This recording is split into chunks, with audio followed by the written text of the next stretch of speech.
truth. No chaser.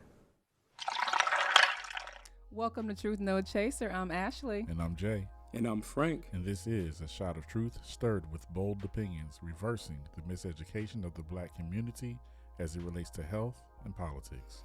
Yes, and we have a very special guest with us today, Reverend Kenny Rice from Beulah Baptist Church. What's going on, my brother? How you doing? Hey. I'm good. What's Welcome up with to y'all? Truth No Chaser. I'm glad to be here today. Yes, sir.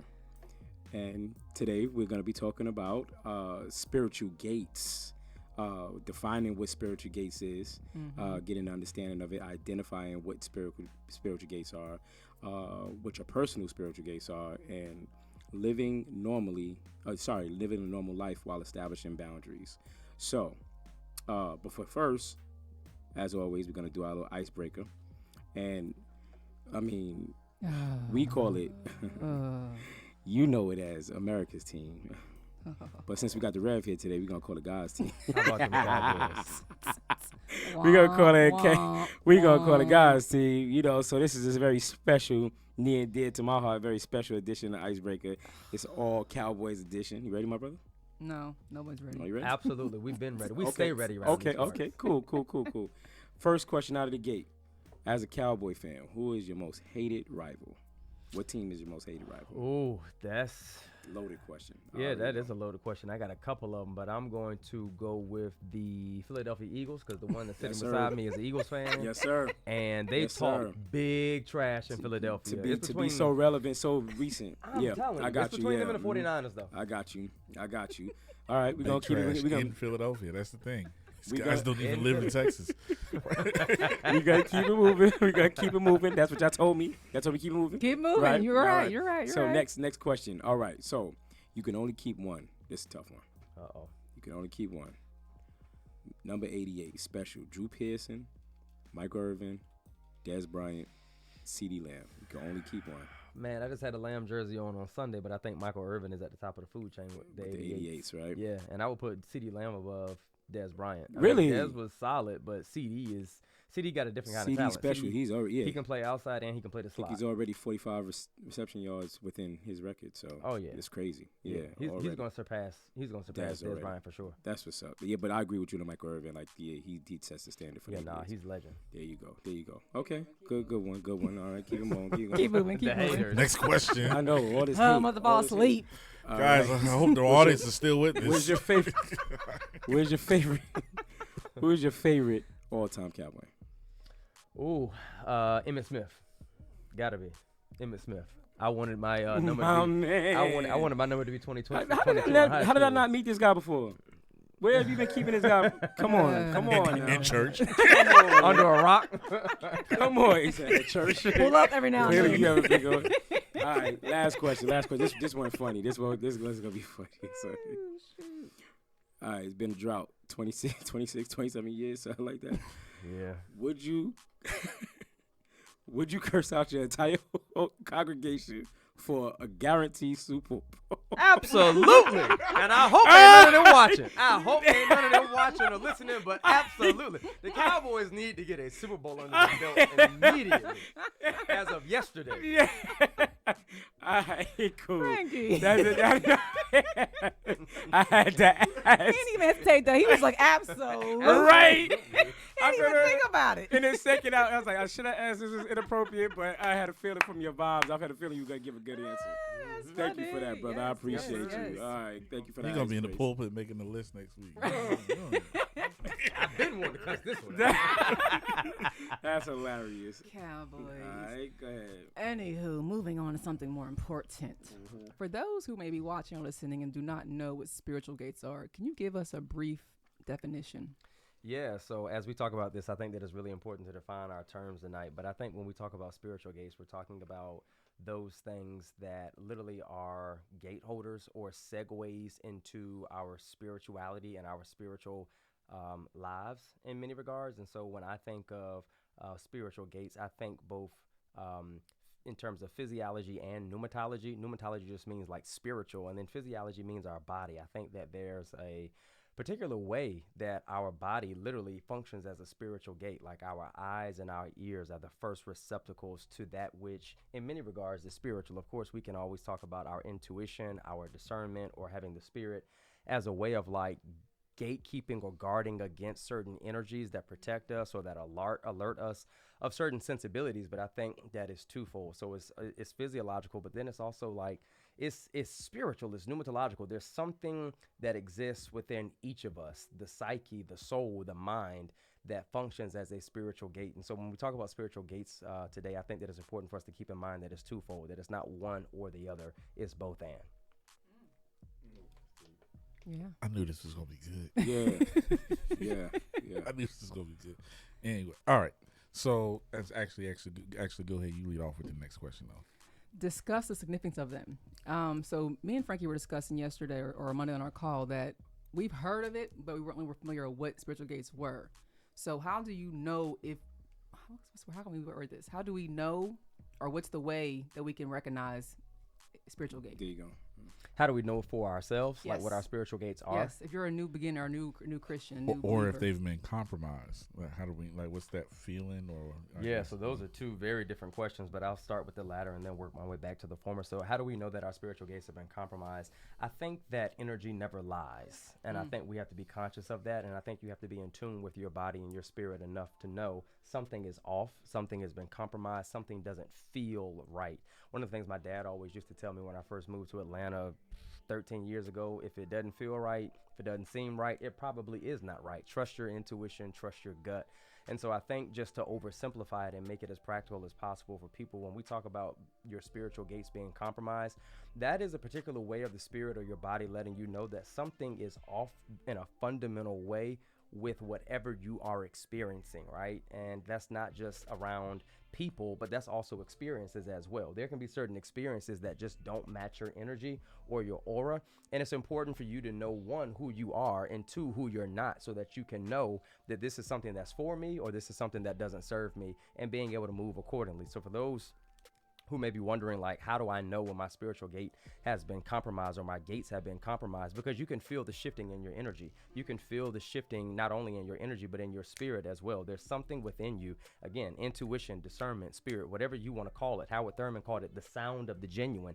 When that gets disrupted, when you're not you and your cadence and your energy and your vibe has changed, 9 times, if not 10 times out of 10, it is likely because there is something that has infiltrated those gates. Again, your eyes, your ears, what I would just call the human sensorium in many regards, right? What do we consider to be the gate? The human sensorium, that which you think with, that which you live with, you breathe with, right? The things that make you, you. That's how you're able to discern there's something at work here, either pejorative or positive. Something negative or positive is at work. You're able to discern that through the human sensorium. And without the sensorium, you always got a sixth sense.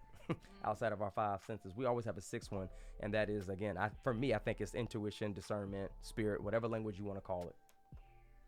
So, and what we, I think one of the things that made this a interesting topic for us is that we kind of, I feel like either because we don't know, many of us don't know what spiritual gates are, we have an idea or can't really understand, put it in that context that you put it in, like the importance of them, like especially if you are a Christian or a believer, or you are trying to follow in Christ likeness, no matter where you are in that walk. What would you say the significance of guarding those gates, or being at least conscious of those gates is? Oh, it's very significant. Being conscious of and guarding are very important. Of course, it's important to be conscious of, but it's even more so important to guard the gates that you have in many regards. And one of the reasons that I say that it's important to guard more so than to just be conscious of, anybody can be conscious of their gates, but guarding your gates literally means that you move in a particular kind of way that proactively works and warns against people, places, things, and experiences that are coming to, in many regards, if you want to use the language, to destroy you, to debilitate you, whatever the case may be. And again, it's important to underscore that that doesn't just show up in people, right? We wrestle not against flesh and blood, but against principalities, against spiritual wickedness in high places. So it is more than just, I've got some haters and I got some enemies. No, there are legitimate systems that try to depreciate the quality of life in a systematic fashion for Black and brown people in particular. right? Especially living in America. But for those purposes, I think that guarding against those experiences is of utmost importance, because we can normalize dysfunction so easily. And we can also operate out of trauma and triggers unconsciously without knowing.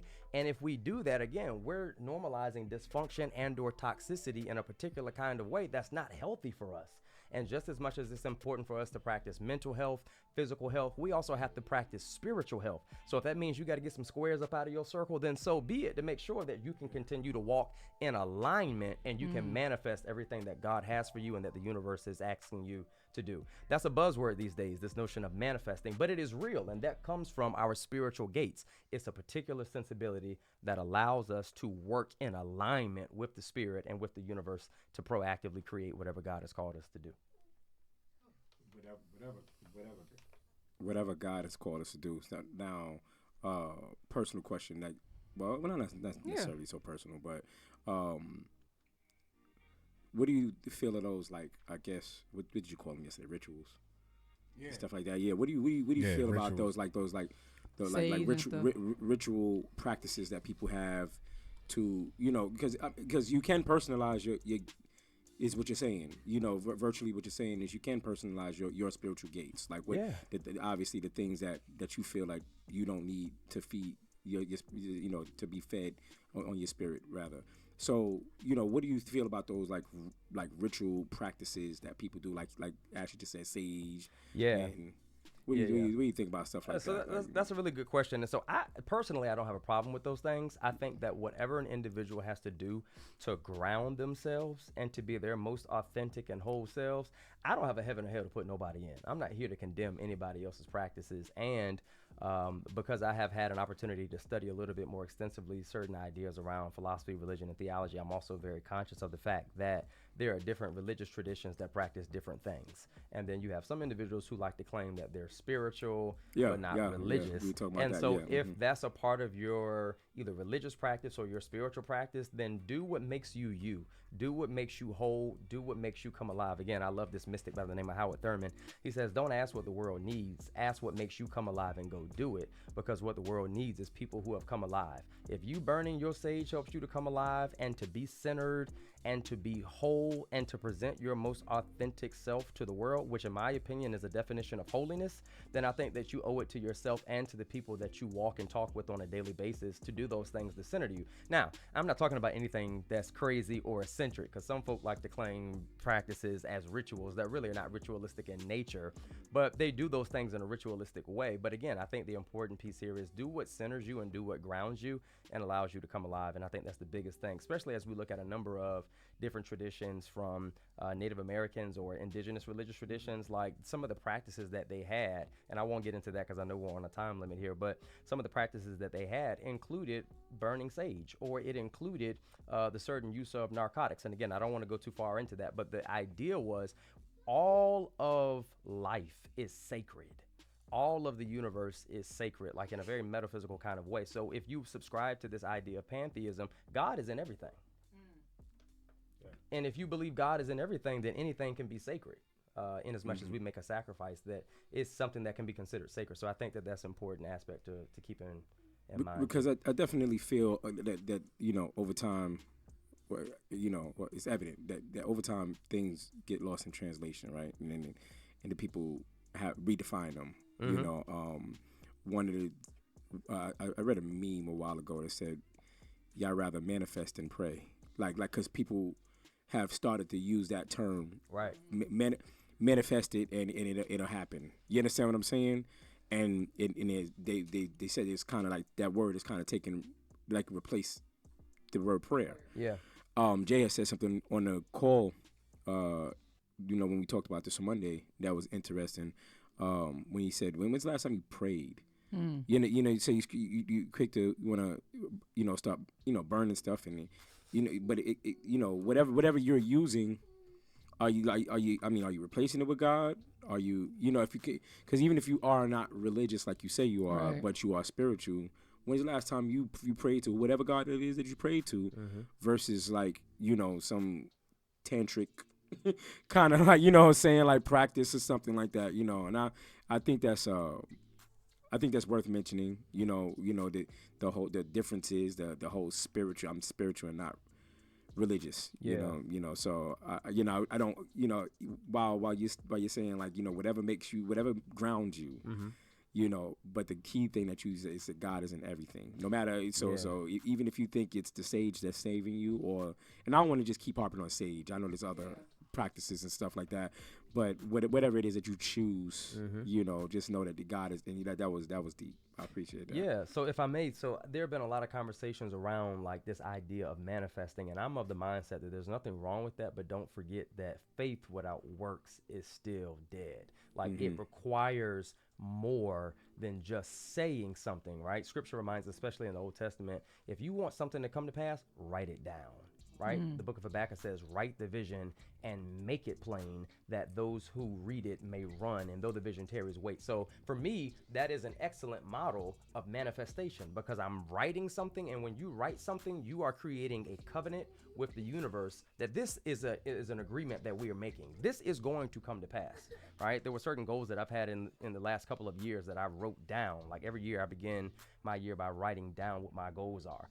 But if I only write them down and I don't work actively to, manifest them, they're not going to come to pass, right?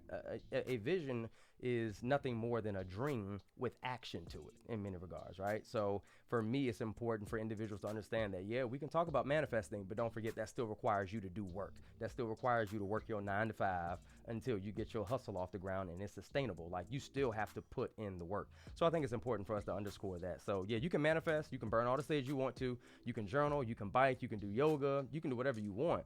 But just don't forget that it requires work. It requires hustle. And you have to be industrious about your dreams. You got to be industrious about the vision that you believe that God has given you in order for it to come to pass. So I think that's a very important point, too. Okay. Yeah. God is in everything. Absolutely.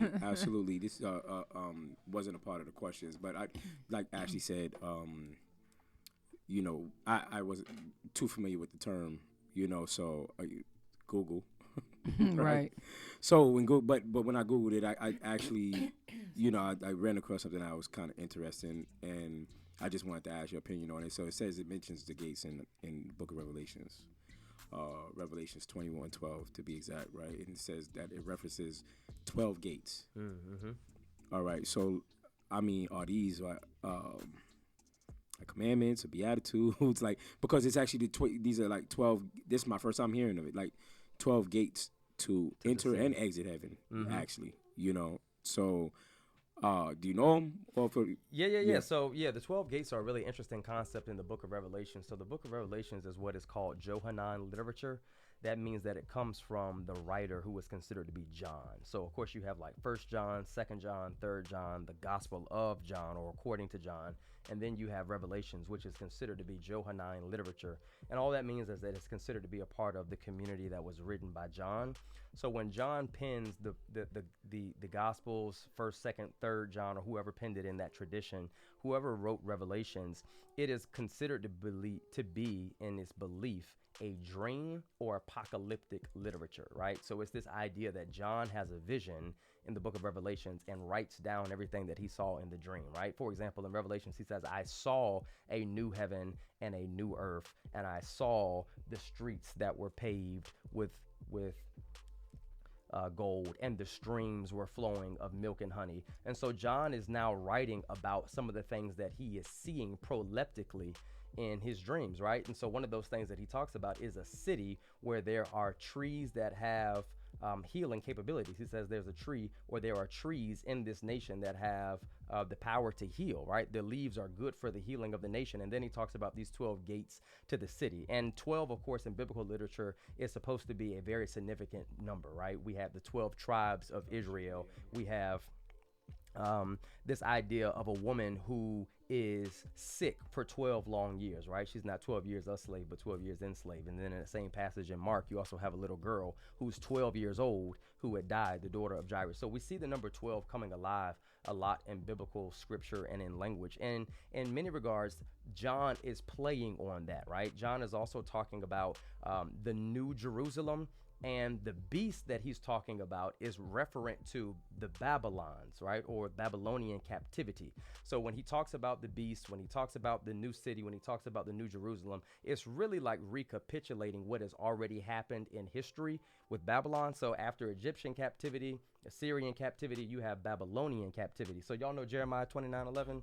I know the plans I have for you, plans to prosper you and not harm you, to give you hope. And so right after that, after verse number 9, and in that context, it says you need to be comfortable in captivity for 70 years because the Babylonians ain't going nowhere. Y'all gonna be in captivity for 70 years, but after that, I'm going to bring y'all out. That's what Jeremiah is referring to when he says, I know the plans that God has for you, plans to prosper you, not harm you, etc. So when John writes in the book of Revelations, he's almost recreating that narrative once again, right? He's saying that I see a new Jerusalem. I see a new city. And in this city, there are no Babylonians. In this city, there is no captivity. In this city, there is no oppression. In this city, there is no kind of hegemonic structures, and that just means dominating or oppressive regimes that are going to weigh down on us. Why? Because there are 12 gates to this city. You can come through these gates, right? But more importantly than the 12 gates of the city, which is reminiscent of the 12 tribes of Israel, it's also important to realize not only are there 12 gates, but there's some trees and their leaves are good for the healing of the nations. And not only that, there's some streets that are paved with gold. And not only that, there's a land flowing of milk and honey. What does that sound like? That sounds like the promised land. That's what Yahweh promised the Israelites when they were in Egyptian captivity before they got to the Jordan River and then finally crossed into Canaan, which was the promised land. So you see how all of those tropes and themes start to come together as we talk about spiritual gates in that particular context. That's a great question, right. Frank. I thought it was something. Were you expecting that answer? Was I expecting that answer? No. Absolutely not. Hey, look. I literally thought it was like a one. I already knew that. Right. I literally thought it was going to be like one, such as such, two. That's such what as I such. thought too. I was yeah. waiting. But I got wasn't. way more than I expected. Okay. Yeah. Yeah. I was thinking like when Thank God we recorded spiritual gates, like your eyes and your tongue And that's taste. what that's what I started with. Yeah. That's what we started But with. two different things. But in the book of Revelation, it's something different. Yeah, it's a little bit different. Oh. You see how he brought them all in, though, Yeah, right? I mean, I see that, but I was like, yeah, so But door number one is. Yeah. but it all kind of helps with something that's like, I guess it goes. So one of the things was like establishing those boundaries. Some boundaries, I can imagine can or should or maybe hard boundaries. Like I don't know, you just don't do that. You don't allow these things. But then some things are those relationship things, like right. Like I would always, for example, my grandmother, rest her soul, she was always big in this. You had a cross on, like a cross necklace, and Jesus was hanging on that joker. She would get at you, Jesus, and I was like, I don't. Okay, Okay. and then so now and then I'm from the '90s hip hop. Right now I got on the Jesus piece. I took the infrared, but I got like they like you're not supposed to make images of God, and I didn't even think about it till I'm older. But I'm like, it's just so.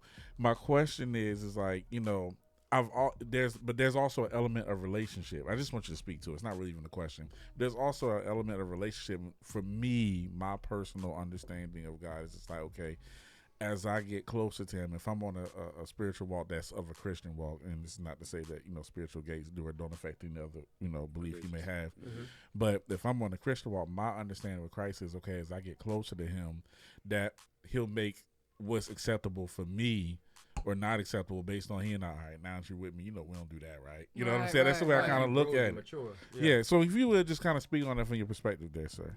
Yeah, I think that's important. Like our spiritual evolution and journey is in many regards synonymous to our physical evolution and journey in some regards, right? Like the way that you were at 5 is not the way you are now.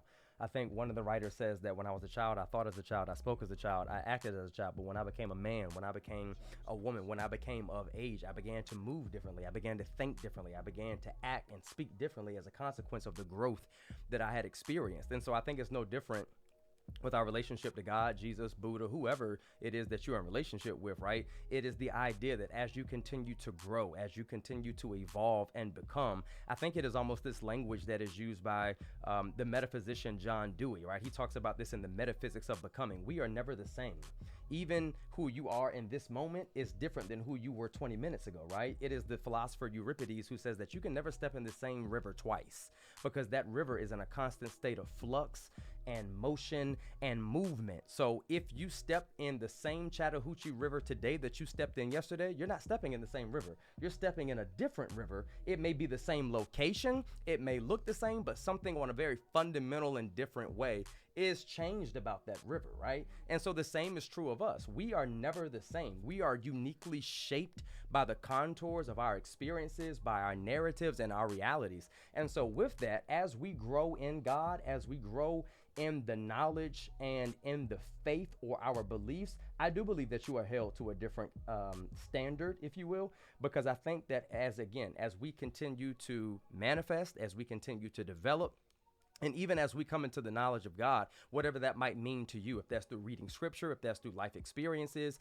whatever that means to you, as you come into the knowledge of God, you are held accountable for what you know. I can't be held accountable for what I don't know. If I don't know that sexism exists, I can't be accountable for perpetuating that behavior. If I'm a white person and I don't know that racism is a social construct or a social reality, I can't be held accountable for those things. But the moment that I am aware of the fact that I am complicit in racism or sexism or classism or whatever it is, then I am accountable. I have a certain level of agency that I must use to dismantle these things, to break these things down, or at the very minimum, acknowledge that I benefit from their privilege. So it's no different with our faith walk, right? As we continue to go from glory to glory or new heights, I believe that we also have, with new levels, new devils, and we are held accountable for the way that we interact with people, and most importantly, the way that we interact with our notion of God.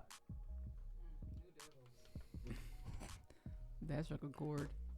Because I feel like as you grow in your walk, you are faced with different things and new things. You're like, well, no, I wouldn't do this or I wouldn't do that.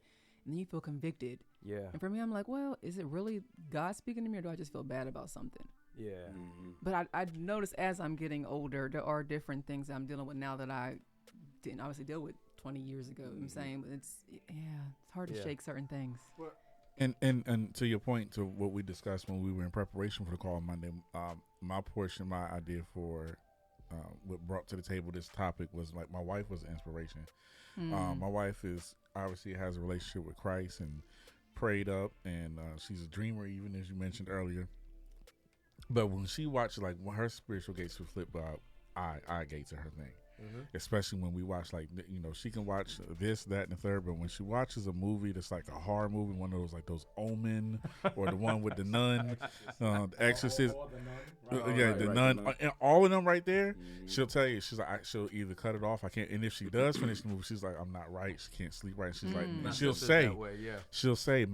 she'll say my spiritual gates are, they're not fit for this, that's, that, and the third, and I feel like, and what would confuse me about that was I'm like, but you know who God is. You say, right. Come on, man. We just pray that, But that's what alerted me to realize, no, it's a real thing. That can go back to what you said in the very onset when you define spiritual gates.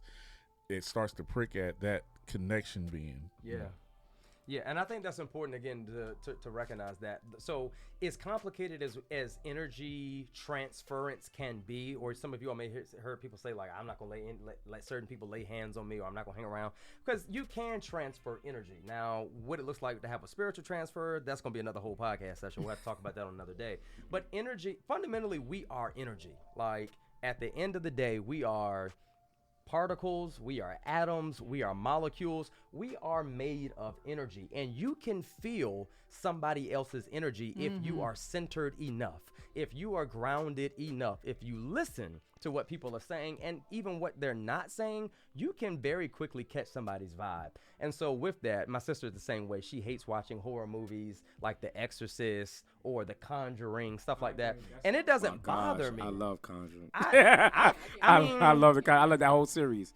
That whole series to is me, gangster. like, scary movies are comical to me to a certain extent. I like suspense, I like horror, but there's a particular way in which, your spiritual gates, if you are not grounded enough, those things can affect you. Like, and not even to be spooky, not to be mystical, that's just a reality. Like, that is a reality for some people. But I think, again, if you are grounded enough, right? My thing is, if you got the Holy Ghost, whatever that means to you, stuff like that shouldn't be able to shake you. Right, you should be able to separate the reality from entertainment and all of that. I mean, because I think that's just black people in a whole. Your wife ain't the your wife ain't the, and she ain't alone with that. There's people that's watching this shit that's gonna watch the show or listen. She be and like, with black people will do slasher movies all day. We do the Michael Myers and the Freddys and the Jasons. Texas But Chainsaw. we don't do paranormals. And We that's like, what it is. yeah, It's nah. paranoia. We like hold on. Yeah, I used to watch like the white nun joint. Was that the Conjuring? That's this part of that series. Yeah, I can't do it. Yeah. I was like, white sister act. She was So- over there like, I was like, where you going? You know. So when Tiffany and I reconnected down here, and we went to go see, that was like our first date back. You know, Conjuring. These are always fun stories. Yeah, Conjuring. And I 30 think years she ago. might have seen maybe like none of it. This is what 8 years ago. Nah, 9 years. We call it, but yeah, she might have saw like 2 minutes of it. Because like her face was in my shoulder like previous to the entire time. Yeah, but the Conjuring is I'll tell you, Insidious is probably even worse than that. Yeah. One. That's it. I like Same Insidious. I love Insidious, man. I love all of those. I love all of those. But like again, so you know what? I'm happy that we're having this conversation, right? Because we were talking about this. So all those people, like what's it for? Like all those people that I don't let that in my spirit and this and that. Football. Let's go back to this, because I've been told that I am not a child of God. For Oh yeah, this is good. This is good. Let's do this. I've been told that I'm not a child of God for allowing anything other than God on His day. Oh boy. Mm-hmm. Yeah. So- That's a challenge. Oh boy. So I'm a member of Alpha Phi Alpha Fraternity Incorporated. So I heard from some. You're back in. college. The Cowboys thing had you on the rope. Yeah, You're back in. Yeah, Fred. Okay. But part of the conversation was you can't serve two masters. You can't serve two gods. And I'm just like, I think some people may be slightly misinformed Yeah. about what some commitments are. Even the whole notion of the Sabbath. Oh, well, technically the Sabbath was on a Saturday, not a Sunday. yeah.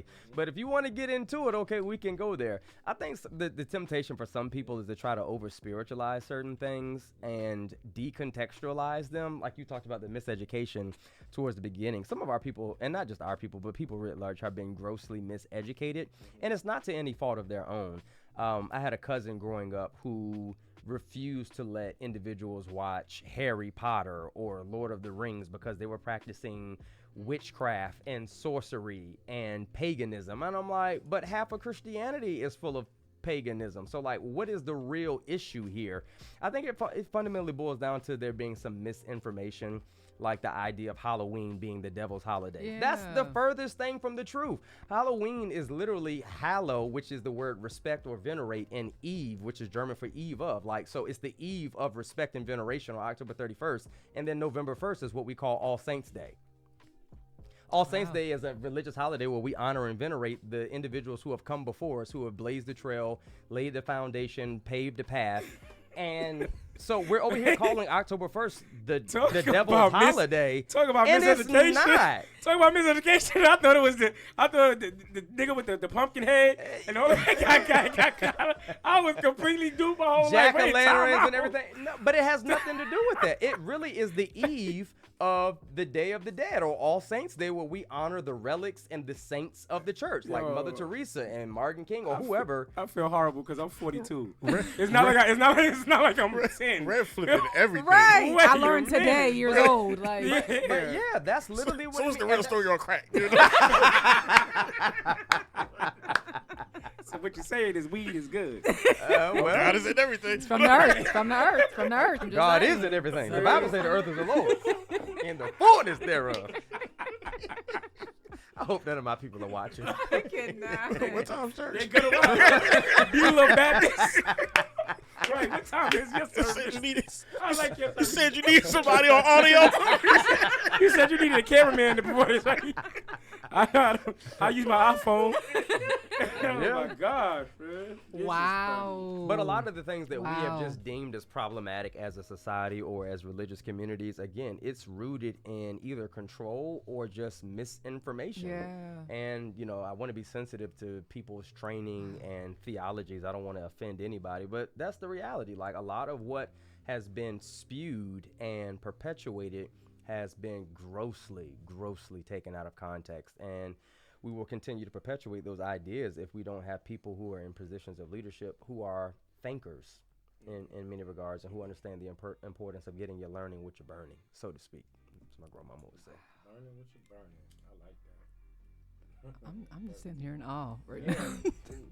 Telling Yeah. Oh, goodness gracious. I feel really Well, I ignorant. think we done went through Yeah. the list of topics We for the did. most part. Mhm. But if we now open the doors, For to sure. everybody- Church, the doors are So, open. No, so Literally. our intent was to, and just to, I always do like a little recap, but it doesn't certainly mean we're wrapping up. But because I'm going to go somewhere with this little early recap that I'm doing here at the moment, is that Because I did want to ask my question, but go ahead. I'm going to let you. actually go ahead. Did we get on the common practices to usher in good energy? Did we talk about that? No, we didn't actually. Because I need that We right do. now. Okay. Let's go ahead. Let's go ahead. Right, let's go. Let's talk about that. So which one is this? Some of the common practices to usher in good energy in spiritual environments. Yeah. In spiritual environments or non-spiritual environments, I think that, again, and I've already spoken to this to a small degree, I think that it's really important to do whatever centers you, whatever brings Ashley back to Ashley, right? Whatever brings Frank, whatever brings Kenny, whatever brings Tiffany, whoever, right? Whatever it. I'm Jay. Yeah, of course.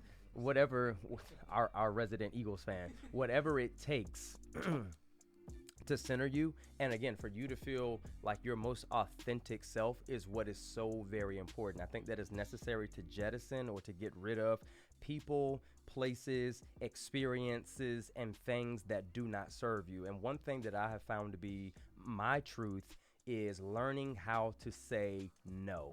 No is a whole and complete sentence. No to people, no to job opportunities that are not for you, especially to low vibrational experiences and energy. And that, in my opinion, is one of the largest safeguards against these spiritual gates, right? The ability to say no proactively and defiantly is also a way of you saying yes, because the more you say no to any and everything that's not for you, you also say yes to everything that is. And I believe in the law of attraction. I believe that we fundamentally attract our experiences. We attract the people that we are in community with.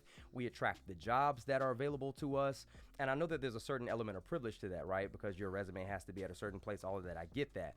But on a very foundational level, we attract the experiences that we have. Now, I can also say that there's some nuance to that too, because there's some tragedies that befall people that they're just anomic activities. There's no rational explanation. But the more you say no and the more you ground yourself in your reality, I believe the more you can say yes to everything that is for you.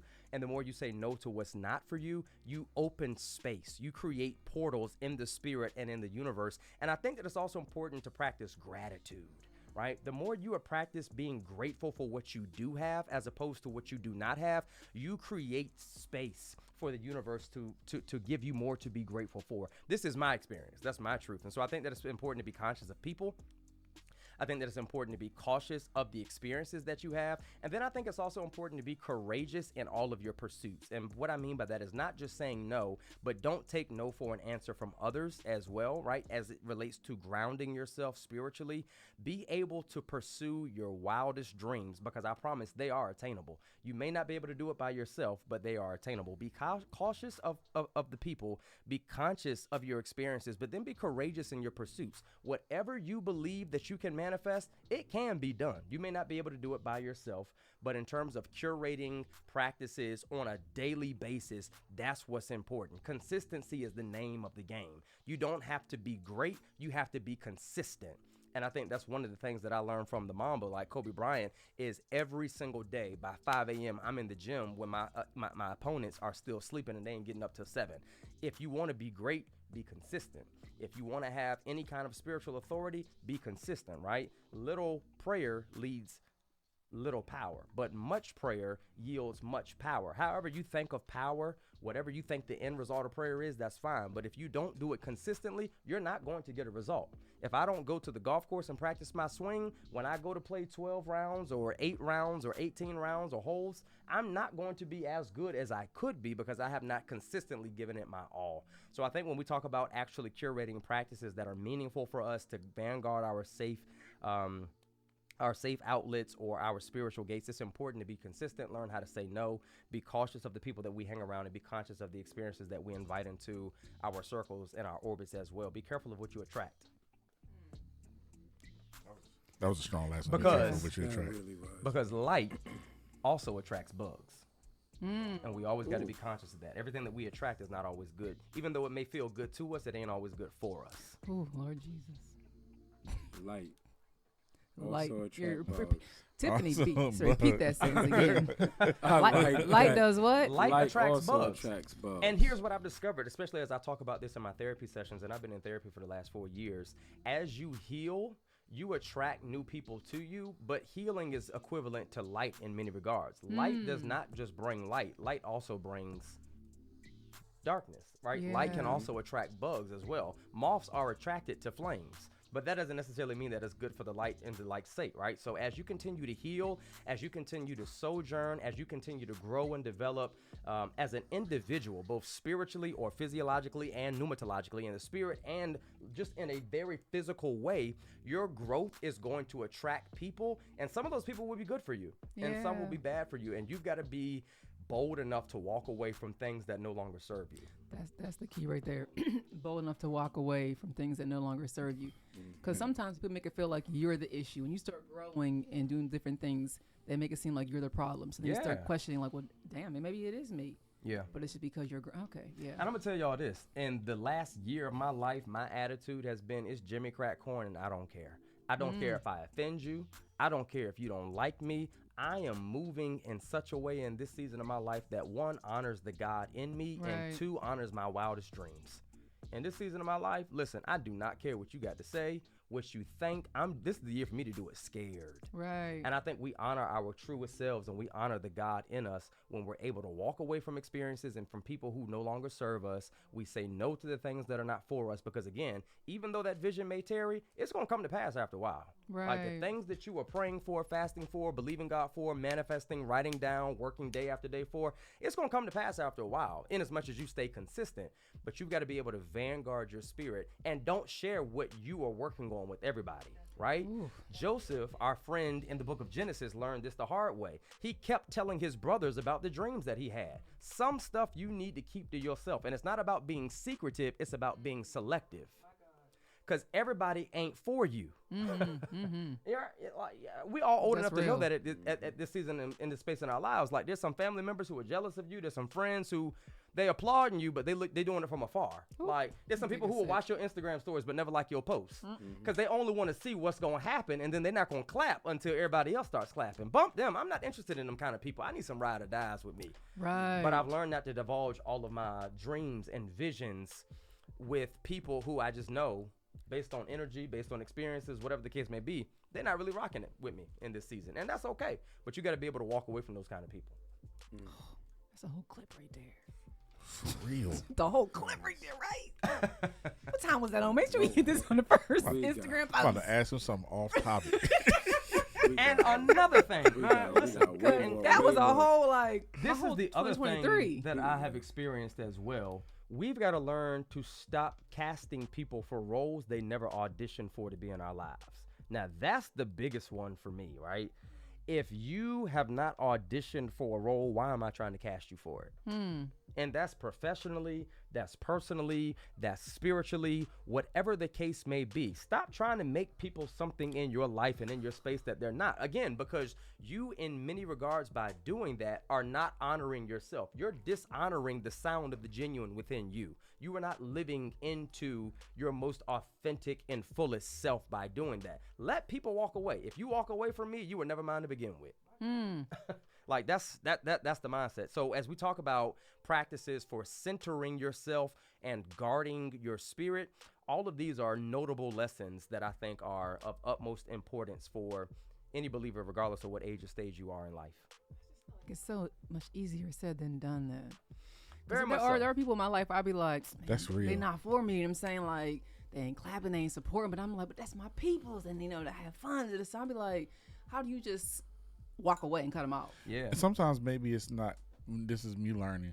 Sometimes it's a change in the relationship, Right. Yeah. right? So Yeah. they may still be in your life. You may not walk away, but how you deal Yeah. is different. It can change. You know? Yeah. And one of the hard truths that I've had to learn, and again, this is something that I've explored in therapy, is this idea that when it comes to dealing with people, you can grow together and you can also grow apart. But just because you lost me as a friend doesn't mean you gained me as an enemy. Right? I think that's Tupac that says that, right? And it requires a certain level of spiritual maturity and emotional intelligence to be able to understand, Judas, you were good for me. Right. And then the other thing too is, as you talked about, that's easier said than done. One of the other things that I've discovered on my journey is that sometimes healing hurts more than the wound itself. The journey of healing can hurt more than what happened to you itself, because then you're forced to be in a position where you said, you know what, this did happen to me and this hurt like hell. You're not responsible for what happened to you, but you are responsible for your own healing. Yes. And that's the hard part that does not get talked about enough. Yeah, because in healing, even going back to spiritual gates still, what I've learned in my journey in healing things is that healing, healthy healing at some point requires denial of what might be an immediate feel good. Yep. You know, you got to deny that immediate feel good, and that's where you grow stronger in that area, you know. So that's where the healing hurts, because, you know, even with people that I've had a hard time with, I had a horrible boundaries. Still talking about the spiritual gates. Boundaries was my issue for years. And I did some looking it within. I even shared this in the brother conversation with Frank. I realized that there were issues with me in codependence. I needed whatever that person was giving me, and I would accept it, even if it was harmful, even if other parts of that relationship were harmful. So that healing is a word in itself. Right. Just earlier today, actually, I had a Facebook friend that called herself blasting, and divulging some personal information about someone on her Facebook, tagged him about his sexuality and stuff like that, and she just had a stroke maybe about 3 weeks ago. And then someone came up in a comment and said, sis, you need to focus on healing versus what you're doing. Yeah. And then that's when I learned that she had a stroke, because someone said, yeah, didn't she just have a stroke? And the person was like, I wasn't talking about physically. Yeah. You know? And there's a lot of people that's broken in this world where that need that healing spiritually, you know.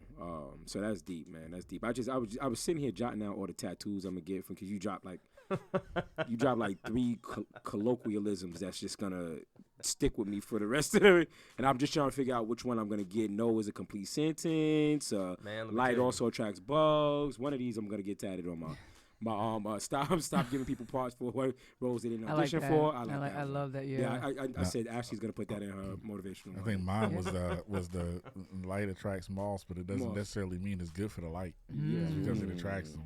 Yeah, he added to that one. Yeah. That was like he remixed it. He already dropped the gem. He said he remixed it. He already dropped the gem, and then he was just like, and another thing. The album version. Yeah. Get me rolling. That's what's up. That was good. Good. This is that healing really part good, is that's a strong part though. Absolutely. Because it's not pretty. I don't even know how to pretty. recap this one, man. Right. Because it's a lot. This is so It's a information. lot. If I tell you one thing, We learned a lot. If information is what you come to this podcast for, we're gonna start right here with this episode. No, but I ain't even gonna listen. lie. But I had a moment while he was talking, because he said it when he was going over Halloween, when he was going over the practices and things like that. And he said a lot of things that we've been mistaught. And in our intro every day, we say we are reversing the miseducation of the black community. And when we say through health and politics, but when we say health, we're talking art, spiritually, mentally, physically. We've had shows intentionally on all of those aspects.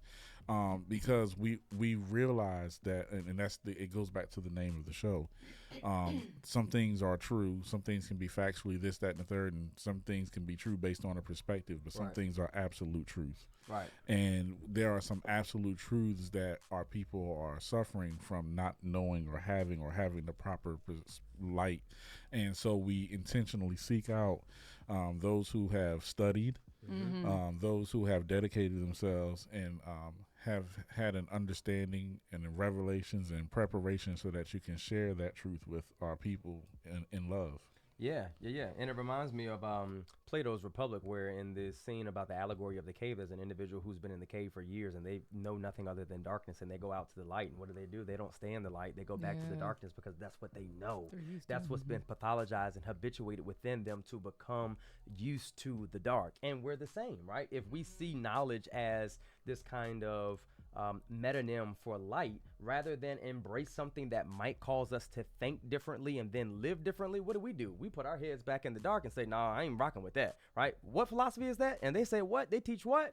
Nah, I can't get with that because my Bible says, well, your Bible is a good compass and starting point, but what if the Bhagavad Gita also has truth, right? What if the Quran also has truth? And I'm not trying to proselytize anybody. I'm not trying to take anybody's Jesus away. But what I am saying is that there can be light from multiple sources, and that doesn't diminish my light. Just because the two of you or the three of you all are light doesn't mean I'm any less light, right? The sun and the moon can both shine, and they take turns, right? That's write that one, Frank. Write that one down, Frank. Write that one down, Frank. Like, it's important for us to think about, but a lot of what we have experienced in our communities is information asymmetry. We don't know what we don't know, and if you don't have anybody to help you to reach this place of enlightenment, then you'll never think for yourself. And that's one of the things that the philosopher Immanuel Kant says. He says that enlightenment is our emergence from self-incurred knowledge. What is knowledge? The inability to think for yourself. Many people suffer because they don't have the courage to think for themselves or to think critically and coherently about certain matters that might lead them to a greater truth. So to your point, something can be your truth, but that don't mean it's the fact. Oh, that's the thing. That's the thing and right a lot there. Of people yes, get sir. Stuck on their truth, and the world has to revolve around their truth, as opposed to the fact that the world revolves around the facts and not your truth, right? Oh, I was going to say about that. Them there, dials, or the LBG tree, whatever, all that whole community. Not being funny, but I'm just saying there's a fact. No. Right. But then there's their truth. We have to go it's by your their truth. It's your truth. I ain't gotta agree with your truth. It's and yours. I respect your truth. Yeah. I respect but the this truth is that mine. you choose to live in. And even outside of that, just in general things, Right. but because that goes back to a lot of the internal debates that we've had about just topics before we ever bring them to the public. You know, it's just that that's the foundation of what we stand for. That's the true, foundation even behind the name is that, there are certain things and certain principles like that. There is a truth that is not based on a perspective. There is an absolute thing. Yeah. And my compass is always not to ever know everything, but if there's an opportunity for truth to be presented to me, I don't ever want to be on the wrong side of it because I was stuck in my own perspective, and it becomes harmful for me and everybody that I'm responsible for, so to speak. I'm gonna mess up all of your quotes. So listen, brother. People take notes. People take notes. Listen, brother. The sun and the moon both be having moths, and then they go back in the caves. You know what I'm saying? Listen, he said the sun don't shine together As long as we might as well shine together. Because God is in everything. Right. Now he gonna take that and use that to justify a whole lot of activities that ain't got nothing to do with God. That is funny, man. There were so many. Yes. How can you recap this? Yeah.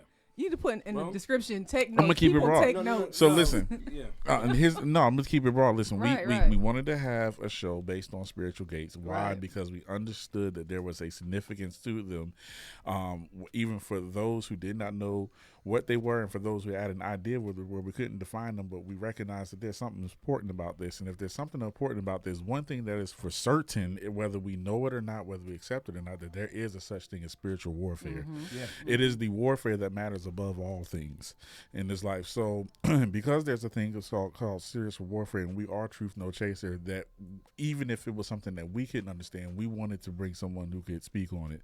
And when he was speaking on spiritual gates, he defined what they are. Reverend defined what they were, the significance of them, how we know when our spiritual gates may have been compromised, and how do we get back to that peace? How do we get back to, and I like what he said, is recommending doing whatever regrounds or recenters you and brings an authentic you. Right. Not say I have to be peaceful like Ashley, but what is the peaceful person, a godly version of myself? And he also gave us some nuggets, not only he gave us some specific examples of how we have a bad outlook or not a bad outlook, but a misunderstanding of certain things. Like he used Halloween as an example, but he gave that as an idea for us to continue to seek those truths so that we are not operating off of a misunderstanding. or where we don't need to be. And that's the best that I could do for right now. Summarize that thing up. But I do encourage everyone to hit the rewind button and really take out your notepad on this one, because the nuggets that Pastor Reverend Kenny shared with us, they're not only good for you, but we are all in a leadership position over someone or something that God has assigned us to. So it's important, if we are presented with this opportunity to do better, to know better, that we take that advantage. Yes. And honestly, if you a word was preached here today. But if you physically want to see Reverend Kenny Rice preach, you can come to which church again? Beulah Baptist Church. Beulah Baptist Church. Where is that? In Atlanta, Georgia. We are in the West End Vine City community, which is right off of James B. Brawley Drive, close to Clark Atlanta University, Spelman College, Morehouse College, and the Mercedes-Benz football stadium. There you go. Okay. And are there any other avenues which people could reach you? Do you do social media at all? Of course. Okay. I'm on Instagram. Instagram name is Kenny_Rice10. On Facebook, Winfred K. Rice. And then the church's Instagram and Facebook platforms are Facebook and YouTube. And our handle is @Beulah ATL. That's BEULAH ATL. Beulah ATL. Beulah ATL. Okay. Well, is there anything else that you want to add, Ashley? Yes, processing, right? I'm still soaking it all in, I'm telling you, because somehow it always does go back to healing. Absolutely. Being the authentic person. So it's always a journey for me. Absolutely. That was a good word. Absolutely. This is good. This is. I appreciate you for coming through, brother. Yeah, thank y'all for having me. I don't even know whose idea this topic was, but it's awesome. Look at Jay. Awesome. Jay? It's yours, right? Yeah. Shout out to Jay, man. Yeah, I was just waiting for him to get to the website part. Shout out to Jay, man. But now, anyway. Jay thought about spiritual gates, and it's funny because at the same time, we both said your name. Oh, wow. Yeah, We did. both seen his sure face, did. and I was like, how about Jay? I was like, I was just getting ready to say that. That was dope. So, yeah. That was dope. Thank you, my brother. I love to hear this. Thank you. And if you want to watch and listen to more content from Truth No Chaser, you can always check us out at Instagram, truth_no_chaser for all our upcoming events or our upcoming content, and just what we got going on. Ashley keeps us updated with that. We also have our site where you can jump on. That's thetruthnochaser.com. You can see all our merch, again, or future things that we have in store. And how can they see us visually, Jay? Yes, for the visual version of this podcast, please tune into YouTube. So that is youtube.com/thetruthnochaser. Until next time. Keep walking in your truth, Black people.